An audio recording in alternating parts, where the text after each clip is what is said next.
मैंने तुमसे पहले भी कहा था रिया, तुम्हारी कला और पेंटिंग घर के ड्राइंग रूम तक ही ठीक है, इसे बाजार में बेचने की कोई ज़रूरत नहीं है।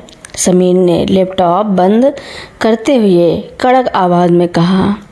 मेज़ पर रखे चाय के कप ठंडे हो चुके थे। रसोई में खड़ी रिया के हाथ में पकड़ा हुआ चम्मच वहीं रुक गया। उसने खुद को संभाला और बाहर आकर शांत स्वर में बोली, समीर, मैं कोई व्यापार करने नहीं जा रही। शहर की आर्ट गैलरी में नुमाइश लग रही है। उन्होंने मेरी पेंटिंग को शामिल करने के लिए बुलाया है। यह मेरे हुनर की पहचान है। पहचान का क्या करोगी रिया? क्या कमी है इस घर में? समीर दिन रात मेहनत करके कमा तो रहा है। पास ही सोफे पर बैठी सास कांति देवी ने चश्मा ठीक करते हुए कहा, हमारे ज़माने में औरतें घर की चार दीवारी में रहकर ही खुश रहती थी। घर परिवार को संभालना ही सबसे बड़ी पहचान होती है। रिया की आंखें नम हो गईं। उसने समीर की तरफ देखा। समीर, शादी से पहले मैं आर्ट टीचर थी। पेंटिंग बनाना मेरी सासों की तरह है। शादी के 4 साल से मैंने घर परिवार को अपनी पहली प्राथमिकता माना। घर का हर काम संभाला।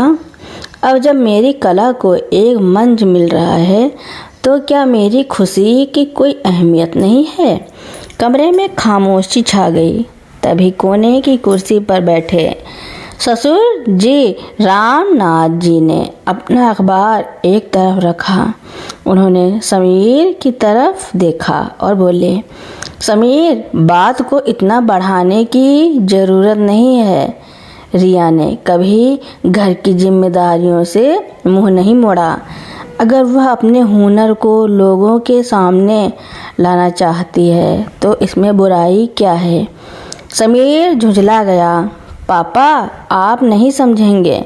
जब लोग पूछेंगे कि आपकी बहू बाहर सड़कों पर पेंटिंग बेच रही है तो समाज क्या कहेगा? रिया ने भारी दिल से कहा, डर समाज का नहीं है समीर, डर इस बात का है कि आप मेरी प्रतिभा पर भरोसा नहीं कर पा रहे। उसी समय रिया का फ़ोन पर मैसेज की टोन बजी। आर्ट गैलरी के क्यूरेटर का मैसेज था। मैडम, क्या हम आपकी 5 पेंटिंग्स को प्रदर्शनी के लिए पक्का समझें?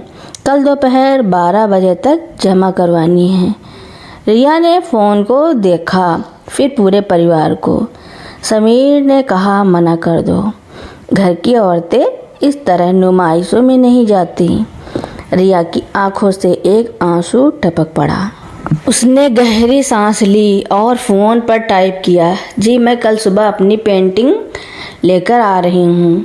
समीर हैरान होकर खड़ा हो गया। रिया, तुमने मेरी बात नहीं मानी? रिया ने बहुत ही शांत लेकिन दृढ़ आवाज़ में कहा, समीर, मैंने आपका अनादर नहीं किया, लेकिन अगर आज मैंने अपने सपने का गला घोट दिया तो मैं खुद से कभी नज़रें नहीं मिला पाऊंगी। समीर गुस्से में अपने कमरे में चला गया।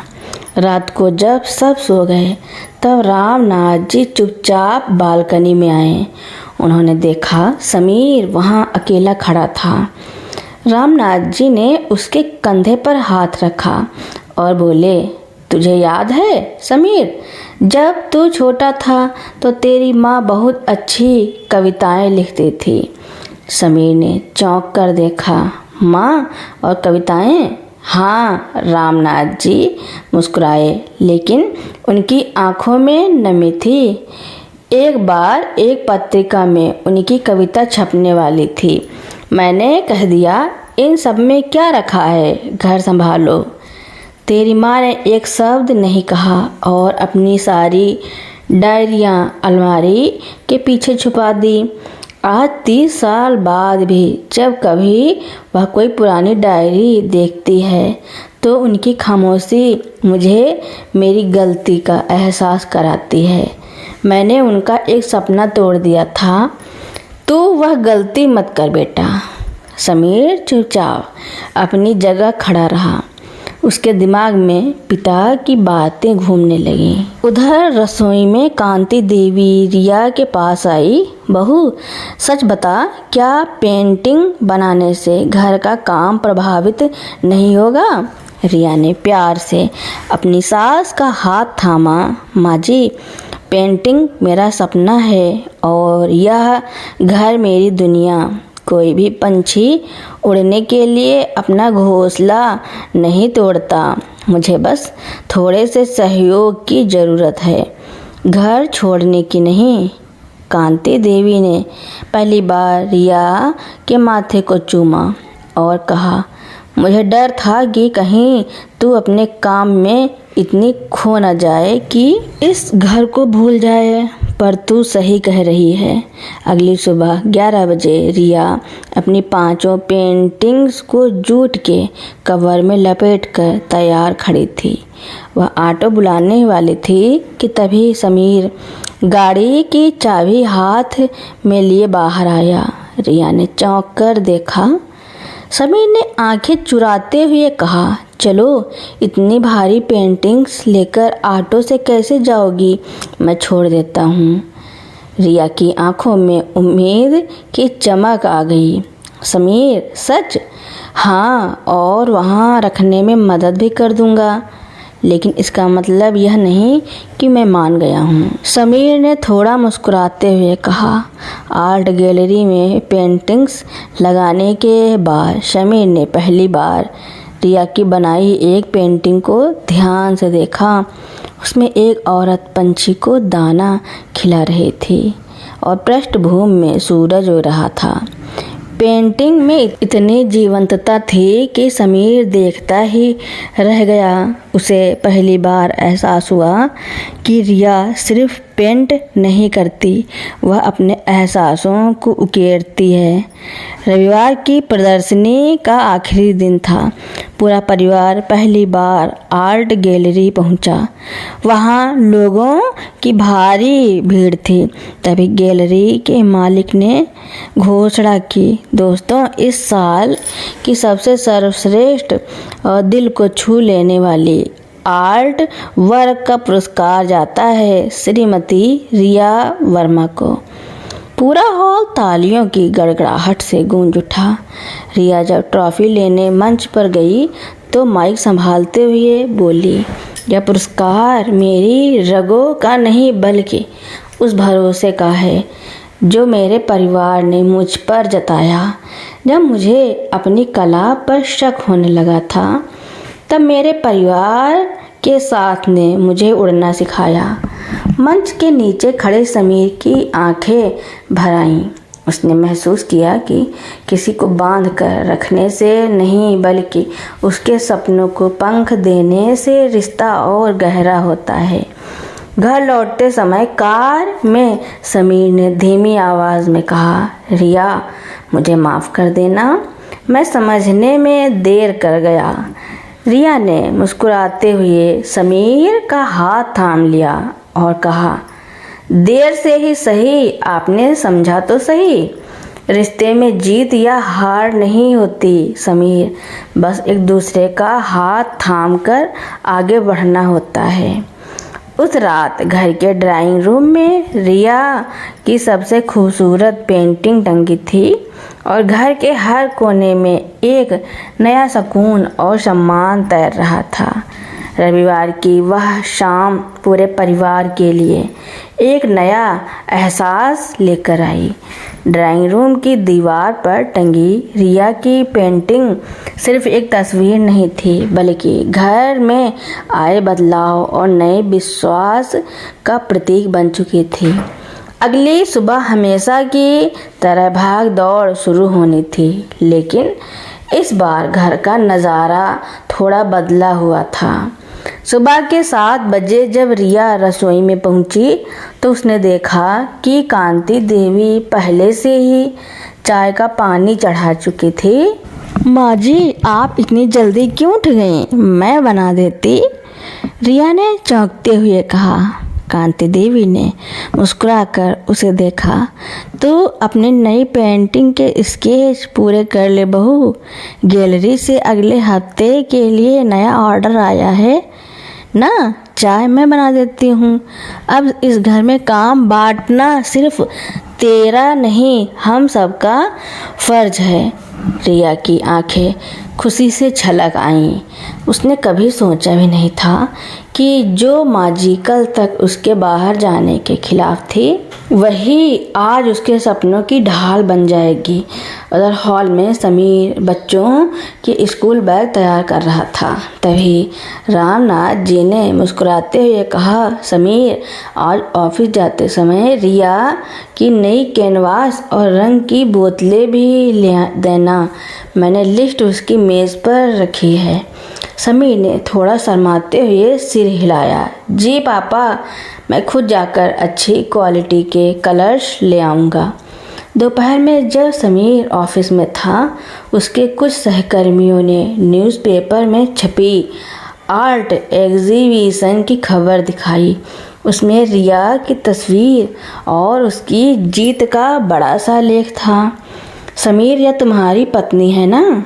कमाल की आर्टिस्ट है। हमारे बॉस भी उनकी पेंटिंग की बहुत तारीफ कर रहे थे, उसके दोस्त ने कहा। समीर का सीना गर्व से चौड़ा हो गया। जिस बात से वह कल तक डर रहा था कि लोग क्या कहेंगे, आज वही लोग उसकी पत्नी के हुनर की मिसाल दे रहे थे।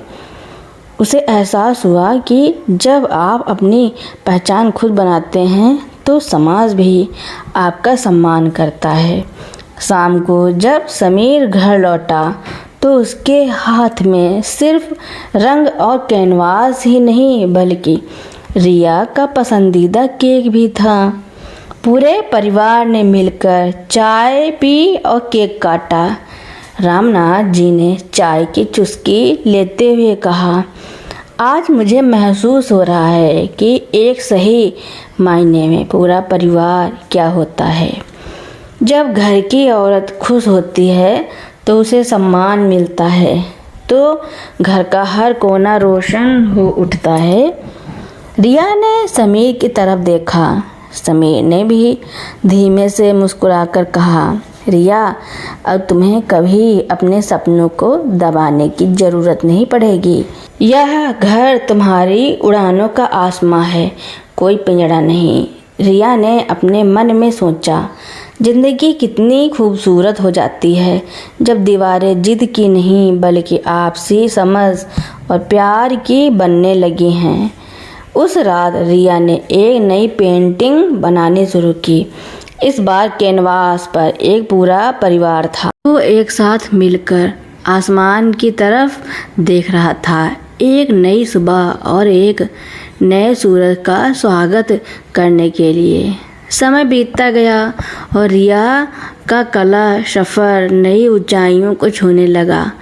अब वह केवल अपनी पेंटिंग्स ही नहीं बना रही थी, बल्कि उसने अपने घर के पास के एक छोटे से हॉल में बच्चों और महिलाओं के लिए सृजन नाम से एक छोटा सा आर्ट स्टूडियो भी शुरू कर दिया था।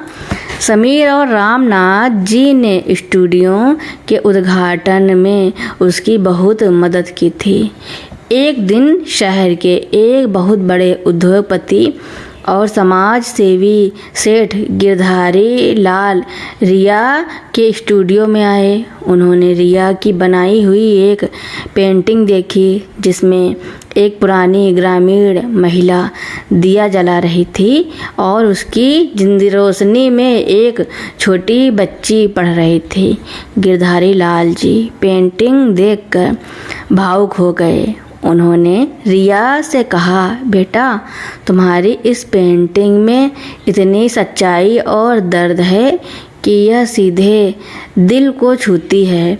हमारी एनजीओ महिला सशक्तिकरण और बाल शिक्षा पर काम करती है। हम चाहते हैं कि तुम हमारी संस्था की ब्रांड एम्बेसडर बनो और हमारे नए प्रोजेक्ट के लिए 20 विशेष पेंटिंग तैयार करो। यह रिया के लिए बहुत बड़ा अवसर था, लेकिन साथ ही इसके लिए उसे अगले 2 महीनों तक काफ़ी यात्राएं करनी थी और दिन में कई घंटे स्टूडियो से बाहर बिताना था। रिया ने गिरधारी लाल जी से कुछ समय मांगा और शाम को घर आकर पूरे परिवार को यह बात बताई। रिया ने कहा, यह मौका मेरे करियर के लिए बहुत बड़ा है, लेकिन इसके लिए मुझे शहर से बाहर भी जाना पड़ेगा और शायद मैं घर को उतना समय न दे पाऊँ। अगर आप सबको लगता है कि इससे घर प्रभावित होगा तो मैं मना कर देती हूँ। कमरे में एक पल के लिए सन्नाटा छा गया। समीर ने रिया की तरफ देखा, फिर मुस्कुराते हुए बोला, रिया, जब तुमने अपने छोटे से सपने के लिए कदम बढ़ाया था तब हमने तुम्हें रोका था और अपनी गलती समझी थी। आज जब तुम्हारी मेहनत तुम्हें इतनी बड़ी पहचान दे रही है तो हम तुम्हारा रास्ता रोकने वाले कौन होते हैं। कांति देवी जी ने आगे बढ़कर रिया का हाथ थाम लिया। हाँ बहू, घर की चिंता तू बिल्कुल मत कर। जब तक हम सब हैं यह घर वैसे ही चलेगा। तू बेझिझक आगे बढ़। हमें तो गर्व है कि हमारी बहू इतने बड़े काम से जुड़ने जा रही है। रामनाथ जी ने चाय का कप मेज पर रखते हुए कहा, बेटा, परिवार का मतलब सिर्फ एक साथ रहना नहीं होता, बल्कि एक दूसरे की ढाल बनना होता है। तुमने हर मोड़ पर हमारा ध्यान रखा है। अब हमारी बारी है कि हम तुम्हारी इस यात्रा में तुम्हारे साथ खड़े हों। रिया की आंखों में खुशी और कृतज्ञता के आंसू आ गए। उसे एहसास हुआ कि जब परिवार का साथ सच्चा हो तो कोई भी मंजिल दूर नहीं होती। 2 महीने बाद जब एनजीओ का बड़ा कार्यक्रम हुआ तो मंच पर रिया के साथ उसका पूरा परिवार खड़ा था। तालियों की गड़गड़ाहट के बीच समीर ने धीमे से रिया के कान में कहा, तुमने सिर्फ कैनवास पर रंग नहीं भरे रिया, तुमने हमारे पूरे परिवार की जिंदगी को खूबसूरत रंगों से सजा दिया है। समय बीतता गया और सृजन आर्ट स्टूडियो की साख पूरे शहर में फैल गई। रिया अब केवल एक सफल आर्टिस्ट नहीं थी, बल्कि कई महिलाओं के लिए स्वावलंबन की प्रेरणा बन चुकी थी। सब कुछ बहुत सुचारू रूप से चल रहा था। तभी एक नया मोड़ आया। एक दिन रिया के पास राज कला अकादमी से एक पत्र आया। पत्र में लिखा था कि उसे राज्य स्तर पर सांस्कृतिक कला परिषद का नया सदस्य मनोनीत किया गया है। यह एक बहुत बड़ा प्रशासनिक और सम्मानजनक पद था, लेकिन इसके साथ एक चुनौती भी थी। उन्हें हर महीने 10 से 12 दिन राजधानी में बिताना अनिवार्य था। पत्र पढ़कर रिया खुशी और असमंजस के बीच झूलने लगी। उसने रात को यह पत्र पूरे परिवार के सामने रखा। रिया ने कहा, यह सम्मान मेरे लिए बहुत मायने रखता है, लेकिन इसके लिए मुझे महीने में आधा समय शहर से बाहर रहना होगा। बच्चों की पढ़ाई, घर की जिम्मेदारियां और स्टूडियो, मुझे लगता है कि मुझे यह पद स्वीकार नहीं करना चाहिए। कमरे में कुछ पल के लिए सन्नाटा छा गया। समीर ने पत्र को उठाया और ध्यान से पढ़ा और मुस्कुराते हुए कहा, रिया, जब तुमने पहली बार नुमाइश में हिस्सा लिया था तो सवाल इज्जत का था। जब तुमने स्टूडियो शुरू किया तो सवाल समय का था और आज सवाल जिम्मेदारी का है। तुमने हर बार साबित किया है कि तुम घर और अपने सपने दोनों को बखूबी सहेज सकती हो।